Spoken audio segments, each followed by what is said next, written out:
दानश्वर नूं सप नहीं लड़दा, एक खुडू दो वारी, मुड़ मुड़ धोखा खान मुहम्मद अकल जिन्हां दी मारी। अस्सलाम वालेकुम सज्जनों, बेलियो मित्रों, की हाल चाल है। मैं थोड़ा दोस्त मुहम्मद खिजर तो तुसीं वेखदे पियो अपना चैनल पंजाबी वसेब। एक बड़ी सबक आमोज़ कहानी लैके तुहाडी खिदमत च हाज़र हाँ ते वीलॉग नूं जनाब एंड तक जरूर वेख लेना। कहानी कुछ इस तरीके दी कि एक शिकारी अपनी कुंडी लैके, मच्छी पकड़न वाली कुंडी लैके जनाब दरिया के किनारे ते बैठा है। उहदे उत्ते गोश्त उन्हें चाढ़िया और कुंडी उन्हें दरिया सड़ दी। विच मच्छियां जो गोश्त नूं वेख्या तो बड़ियां खुश होईयां, बड़ियां राजी होईयां।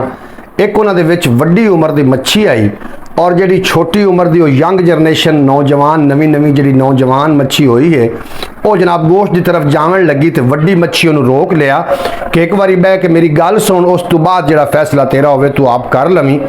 वो आखन लगी जी वड्डी बीबी दस की आखना चाह रही है।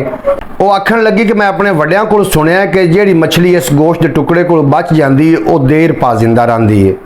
वो आखन लगी वड्डी बीबी किस तरीके मैनू गल जरा खोल के दस ना, मैनू समझ नहीं आई। वो वड्डी मच्छी उन्होंने आखन लगी पुत्र इस गोश्त के टुकड़े दे विच एक कुंडी है, जो भी तू इनू मूँह पावना है कुंडी तेरी हलक अटक जाना है। जो तू तड़प रही होसे बाहर बैठे शिकारी नू पता लग जासी और खुश होसी ते डोरी खिंचसी ते तू तेनू बाहर लै जासी और उत्थे जाके तू की वेखसे, तू उत्थे जाके वेखसे कि छुरी इस तो इलावा तेनू तेल दी तपदी कढ़ाई सट के तेनू तलिया जासी। उस तो बाद 10-10 उंगलां तेनू खावन वास्ते आ जासन। इस तरीके तेरा इख्तिताम हो जासी ते लिहाजा तू इस कुंडी कोलों बच के रहो।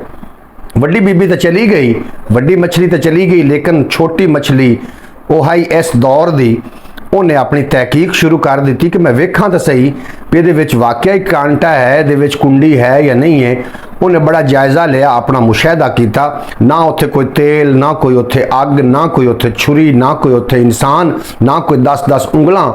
उदों आखन लगी कि वड्डी बीबी है ना, ये वड्डी पुराने वेले दी कोई गल्लां करदी है, ये जिहड़े ने ये सुनिया सुनाइया गल्लां करदी है, ऐसा कुछ भी नहीं है।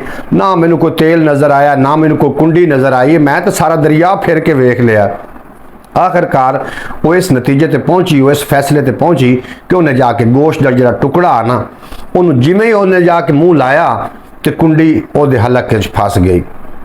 जदों फस गई वो तड़फन लग पई और उस तरीके जी उन्होंने वड्डी बीबी मछली ने गल सुनाई है उस तरीके उनके नाल होना शुरू हो गया और उन्होंने खिंच के शिकारी बाहर लै गया। बाहर जाके छुरी कांटा उस तरीके 10-10 उंगलां और नींबू निचोड़ के बड़े मज़े नाल लोगों ने उन्होंने खाधा। इस वास्ते जिहड़े तुहाडे वड्डे हुंदे ने वो तुहानूं कोई ऐसियां मत दीयां गल्लां कर रहे हुंदे ने कि तुहाडी जिंदगी दे विच कोई परेशानी कोई मुश्किल ना आवे। लेकिन जी यंग जनरेशन है, जो साइंसी दौर की पैदाइश है, वो जनाब ये सोच के बह जाते हैं कि हुण वड्डा हो गया, इहदा हुण अकल जिहड़ा ना अगला नहीं रहा, ये हुण गल्लां करदा सुनिया सुनाइयां ते अगले वेले दीयां गल्लां करदा। ऐसा कुछ भी नहीं प्यारे दोस्तों। अगर एक बंदे नूं ठुड्डा आ जाए, अगर कोई उनके आखे लगे तो 100 नूं बचा सकता है, लेकिन उनके आखे लगन वास्ते कोई तैयार ही नहीं। हर बंदा अपने आप नूं समझदार समझदा है। इस वास्ते वो जिंदगी के जिहड़े जिंदगी का सफ़र है वो कठिन हो जाता है, जिंदगी का सफ़र वह मुश्किल हो जाता है। कदी कदी सारिया कामों तो हट के अपनी दानश्वरी ना विखाई करो तो अपने वड्डियां कोलों जनाब जाके कुछ ना कुछ जरूर सीखिया करो। जिहड़े वड्डियां दे तजर्बे ने वो तुहानूं जीवन विच काफ़ी सारा जनाब किरदार अदा करते हैं, काफ़ी सारी रहनुमाई करते हैं।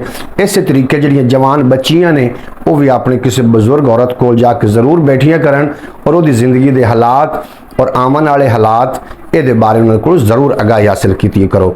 जनाब उम्मीद है कि तुहानूं अज दी कहानी चंगी लगी होगी। अगर कहानी चंगी लगी हो तो चैनल को सबसक्राइब करके बैल नोटिफिकेशन प्रेस कर लेना ताकि पंजाबी वसेब ते जो भी वीडियो अपलोड होवे सब तो पहले उसका नोटिफिकेशन तुहाडे तक पहुँच जाए। मिलते हैं कल की नवीं कहानी के नाल। तुहाडे ते मेरा रब रखा। पाकिस्तान जिंदाबाद, मेरे दोस्त पाइंदाबाद।